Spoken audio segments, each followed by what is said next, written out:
बिस्मिल्लाहिर्रहमानिर्रहीम। अस्सलाम वालेकुम फ्रेंड्स, कैसे हैं आप सब? उम्मीद करती हूँ खैरियत से होंगे। आज जो रेसिपी मैं आपके लिए लेकर आई हूँ वो है चॉकलेट ग्लेज़ केक की रेसिपी। बहुत ही मज़े का, बहुत ही चॉकलेटी, बहुत ही मॉइस्ट और बहुत ही जूसी ये केक बनता है। तो आप ये केक जो है जब बनाएंगी तो इसके बाद आप मार्केट से तो केक नहीं लेके आएंगी, तो हर बर्थडे पे आप इंशाल्लाह घर में ही केक बनाएंगी।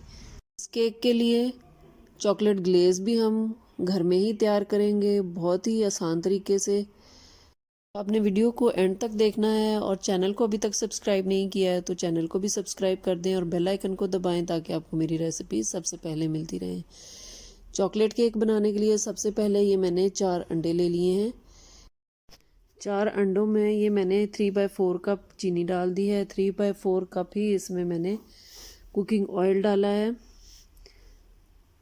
और ये इसके अंदर 1 टीस्पून तकरीबन मैंने वनीला एसेंस डाल दिया है। इन सारी चीज़ों को हम अच्छे तरीके से बीट कर लेंगे।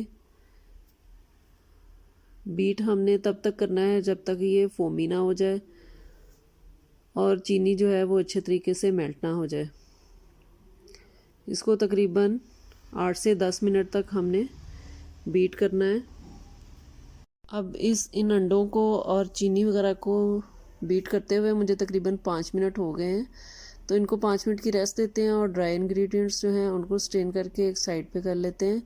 ये मैंने 2 कप जो है वो मैदा ले लिया है। 2 टीस्पून ही इसके अंदर मैंने बेकिंग पाउडर लिया है। 3 टेबलस्पून इसके अंदर ये मैंने कोको पाउडर डाल दिया है। ये 1/4 टीस्पून है ये बेकिंग सोडा डाला है मैंने इसके अंदर। अब इन सारे ड्राई इंग्रेडिएंट्स को हम स्ट्रेन करके तो एक साइड पे कर लेंगे। इनको अच्छे तरीके से मिक्स कर लेंगे ताकि इनमें एयर चली जाए और हमारा केक बहुत अच्छा सा फूल जाए। अब हम जिस भी पैन में, कढ़ाई में हमने इसको बेक करना है केक को, उसको हम प्री हीट होने के लिए रख देंगे तकरीबन 15 मिनट के लिए। और इस तरह से कोई भी प्लेट या स्टैंड वगैरह जो है वो हम इसके अंदर रखेंगे ताकि डायरेक्ट उसके साथ उसके बॉटम के साथ टच ना करे। तो इसको हम 15 मिनट्स के लिए मीडियम फ्लेम पे इसको प्री हीट कर लेंगे। अब दोबारा से हमने अंडों को 5 मिनट के लिए बीट किया है। इनका जो टेक्सचर है वो फोमी सा हो गया है। हम सारे जो ड्राई इंग्रेडिएंट्स हमने स्ट्रेन करके रखे थे वो इसके अंदर डाल देंगे और अच्छे तरीके से मिक्स कर लेंगे। हल्का सा चम्मच चला लेंगे ताकि मैदा जो है वो उड़े ना ज़्यादा। और इसको बहुत ही हल्के हाथों से हमने बहुत ही लो स्पीड पे इसको आहिस्ता आहिस्ता से बीट करना है। और साथ साथ इसमें 3/4 कप ये मेरे पास रूम टेम्परेचर मिल्क है, ये हम साथ साथ थोड़ा थोड़ा डालते जाएंगे और इसको बीट करते जाएंगे। जब थोड़ा सा इसमें से लम्स वगैरह ख़त्म हो जाएं तो फिर हमने इसको हैंड बीटर की मदद से अच्छे तरीके से मिक्स कर लेना है और आहिस्ता आहिस्ता सारा दूध शामिल कर लेंगे। ये देखें इस तरह से इसका टेक्सचर होना चाहिए। अब जिस पैन में हमने केक को बेक करना है उसको हम ग्रीस कर लेंगे। ये बटर पेपर है वो मैंने इसकी तय में रख दिया है, इसको भी ग्रीस कर देंगे। और जो बैटर हमने केक का बनाया है वो हम इसके अंदर पोर कर देंगे और इस बाउल को अच्छे तरीके से साफ़ करेंगे ताकि कोई भी चीज़ ज़ाया ना हो। सारा जो केक का मिक्सचर है वो डालने के बाद बाउल को अच्छे तरीके से साफ़ करने के बाद हमने स्पैचुला को भी साफ़ करेंगे और इस पैन को हम थोड़ा टैप टैप करेंगे ताकि इसमें से जो एक्स्ट्रा एयर है वो निकल जाए। अब हमने इसको बेक होने के लिए रख देना है। ये देखें हमारा जो कढ़ाई है वो प्री हीट हो चुकी है, तो हमने इस पैन को रख देना है कढ़ाई के अंदर और तकरीबन मीडियम लो फ्लेम पे इसको 50 से 60 मिनट के लिए बेक करना है। इसको दरम्यान में 50 मिनट्स के बाद आप चेक कर लें स्टिक डाल के। अगर स्टिक साफ़ निकले तो इसका मतलब है कि आपका केक जो है वो बेक हो चुका है। ये देखिए स्टिक बिल्कुल साफ़ है। इसको तकरीबन 50 से 55 मिनट्स लगे, बहुत अच्छा सा हमारा केक बेक हो गया है। ये देखें बहुत ही सॉफ्ट सा हमारा केक का स्पंज तैयार हो गया है। इसको हम ठंडा होने के लिए रखेंगे और उतनी देर में हम चॉकलेट ग्लेज़ तैयार कर लेंगे। उसके लिए सबसे पहले ये मैंने आधा कप कोको पाउडर लिया है, इसमें 1 पिंच जो है वो सॉल्ट डाली है, 1 टीस्पून इसके अंदर मैंने कॉर्नफ्लोर डाला है। इसको अच्छी तरह से स्ट्रेन कर लेंगे। ये देखें, इसमें से जो एक्स्ट्रा लम्स वगैरह हैं वो हम इसको अलहदा कर लेंगे। अब इसके अंदर ये हाफ़ कप ही मैं चीनी डाल रही हूँ। 1 टीस्पून इसमें वनीला एसेंस डाल दिया है और 3 कप्स इसके अंदर दूध जाएगा, यानी कि 3 कप। अभी 2 कप मैंने डाला है, 1 कप फिर मैं इसको पकाते हुए डालूँगी। कंसिस्टेंसी जिस तरह की आपको चाहिए, तो फिर आप इसको अगर और पतला करना चाहें तो इसमें बाद में भी दूध वगैरह ऐड कर सकते हैं, या अगर आपके पास दूध कम हो तो आप इसमें पानी भी ऐड कर सकते हैं। ये देखें, अच्छे तरीके से आपने चूल्हे पे रखने से पहले इसको अच्छे तरीके से हैंड बीटर की मदद से इसमें से गुठलियाँ वगैरह ख़त्म कर लेनी है। इसको अब चूल्हे पे रख दिया है मैंने। ये देखें, मैं मुसलसल जो है वो बीटर चला रही हूँ। अगर आप हाथ रोकेंगे तो इसके अंदर लम्स बनना शुरू हो जाएंगे, क्योंकि इसमें कॉर्नफ्लोर भी है। ये देखें, गाढ़ा होना शुरू हो गया है। बहुत ही ज़बरदस्त सा ये चॉकलेट सिरप की भी रेसिपी तकरीबन यही है। तो आप इस तरह से बना के इसको फ्रिज में भी सेव कर सकते हैं। और आपने कोई भी डोनट्स वगैरह बनाने हो या कोई भी चॉकलेट केक वगैरह बनाना हो तो आप इसको फ्रिज से निकाल के इस्तेमाल कर सकते हैं। इसको बना के फ्रिज में रख लें।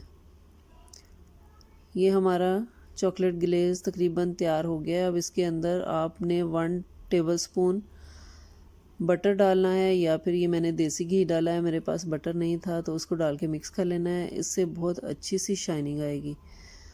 अब इसकी फ्रॉस्टिंग के लिए ये मैंने 3/4 कप विपिंग क्रीम ली है। बिल्कुल चिल्ड आपने विपिंग क्रीम लेनी है, बिल्कुल ठंडी होनी चाहिए। आप इसको 1 घंटा पहले फ्रीज़र में रखें और इसको अच्छे तरीके से बीट कर लेना है जब तक ये बिल्कुल फोमी ना हो जाए। ये देखें, विपिंग क्रीम विप होने के बाद फोमी हो चुकी है, बिल्कुल भी नीचे नहीं गिर रही है। अब जो हमने चॉकलेट ग्लेज़ तैयार करके रखा था उसमें से हम 3 से 4 टेबलस्पून इसके अंदर डाल देंगे, या फिर आपको जितनी पसंद हो आप अपनी मर्ज़ी से इसकी क्वांटिटी जो है वो कम या ज़्यादा कर सकते हैं। ये मैंने 4 टेबलस्पून तकरीबन इसमें डाला है।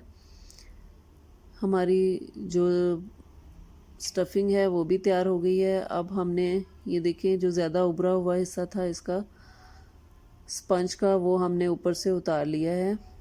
ये केक हमारा ठंडा हो चुका है। आपने इस तरह से किसी भी स्टैंड के ऊपर या जाली वगैरह के ऊपर इसको रख लेना है और इसको दरमियान में से हम कट कर लेंगे। ये देखें, इस तरह से। अब इसको जूसी बनाने के लिए और मॉइस्ट बनाने के लिए ये मैंने एक बड़ा मग जो है, यानी कि 1.5 कप दूध का लिया है। ठंडा दूध है, ये चिल्ड है। तो इसके अंदर 2 टेबलस्पून मैंने आइसिंग शुगर डाल दी है। इसको मिक्स करेंगे अच्छे तरीके से और इस तरह से हम इसको केक के ऊपर डाल देंगे। इस तरीके से बहुत ही मज़े का और बहुत ही मॉइस्ट हमारा केक तैयार होता है। बजाय आप इसके ऊपर शुगर सिरप डालें, आप इस तरह से दूध में आप आइसिंग शुगर मिक्स करके या चीनी वगैरह मिक्स करके डालें तो बहुत ही ये जूसी और मज़े का बनता है। अब जो हमने फ्रॉस्टिंग बनाई थी वो मैं इसके ऊपर डाल दूँगी। आपकी मर्ज़ी है, आप इसकी 2 लेयर्स बनाना चाहें, 3 लेयर्स बनाना चाहें, वो आप उस तरह से कर सकते हैं। ये मैंने इसको एक ही लेयर में काटा है। अब जो इसका दूसरा हिस्सा हम इसके ऊपर रखेंगे, उसके ऊपर भी हम इसी तरीके से सारा जो बाकी दूध बचा है वो भी इसके ऊपर डाल देंगे और क्रीम को साइडों से बिल्कुल लेवल कर लेंगे। ये देखें, इस तरह से आप इसको स्पैचुला की मदद से भी कर सकते हैं, और अगर आपके पास फ्रॉस्टिंग के लिए नाइफ्स वगैरह हैं तो आप उससे भी इसको लेवल कर सकते हैं। अब जो हमने चॉकलेट ग्लेज़ बना के रखा था वो ठंडा हो चुका है, तो अब उसको हम ऊपर पोर कर देंगे और साइडों से भी हमने स्पून की मदद से क्रीम और जो चॉकलेट है उसको मिक्स करके टाई एंड डाई का इफ़ेक्ट देना है, यानी कि डबल शेडेड इफ़ेक्ट देना है, ताकि जो ये मैं ऊपर इसके स्टिक्स से इसको डेकोरेट करूँगी। ये बिस्किट्स हैं, तो जो कलर्स इसमें हैं, जिस तरह से ये इसमें डबल शेड है, तो उसी तरह से हम इसकी साइडों को भी डबल शेड दे दिया है मैंने, ताकि ये इसके साथ अच्छा लगे और उसके साथ इसका कलर जो है वो मैच हो और देखने में ही अच्छा लगे। आप इसको किसी भी तरह से डेकोरेट कर सकते हैं, जिस तरह से आपको पसंद हो। ये देखें, बहुत ही मज़े का और बहुत ही यमी हमारा चॉकलेट ग्लेज़ केक तैयार है। इसके ऊपर इस तरह से हैप्पी बर्थडे का कोई भी आप कार्ड्स वगैरह या जो भी आपका दिल करे, आप अपनी मर्ज़ी से इसको उस हिसाब से डेकोरेट कर सकते हैं, जिस तरह से आपको पसंद हो। अब इसको मैं कट करके दिखाऊंगी। देखें, माशाल्लाह से बहुत ही ज़बरदस्त, बहुत ही यमी जो है हमारा जूसी चॉकलेट ग्लेज़ केक बिल्कुल रेडी है। तो आपने ज़रूर इसको ट्राई करना है और अपने बच्चों की या किसी की भी बर्थडेज़ वगैरह पे बाहर से लाने के बजाय घर में ही चॉकलेट ग्लेज़ तैयार करें। तो अगर आपको मेरी चॉकलेट ग्लेज़ केक की रेसिपी पसंद आई हो तो मेरे चैनल को लाइक, शेयर और सब्सक्राइब ज़रूर कर दें और बेल आइकन को ज़रूर दबाएं, ताकि आपको मेरी रेसिपी सबसे पहले मिलती रहें। अपना और अपने घर वालों का बहुत ख्याल रखें और मुझे अपनी दुआओं में याद रखें। अल्लाह हाफिज़।